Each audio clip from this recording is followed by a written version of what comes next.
Hi guys, maingod to sa inyong tanan. Tanaw akong asawa, namunot. Muna na yung binuntan o. Duha ka adlaw niya ng kumbate. Nga. Oh. Nihiner na siya. Ayaw taon pagdanghaga kay bata pa kay ka. Ta, matadiro na mo. Gapon pa na nagsugod og tadtad. 3,000 na kabok ipatay ana.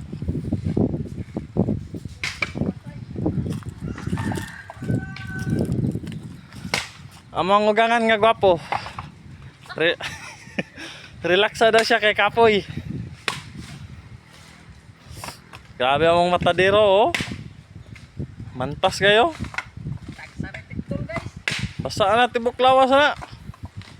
Nabasay tinigom nga sabaw sa lubeo, 2 ka drum. Iya daw na sukaon daw kay dalon og lawod. Mayan daw na ito iligo. Hi ga. Ampingin taon. Kay okay na kay na imuhang natapok ko, makabayad na ka na si mong parcel.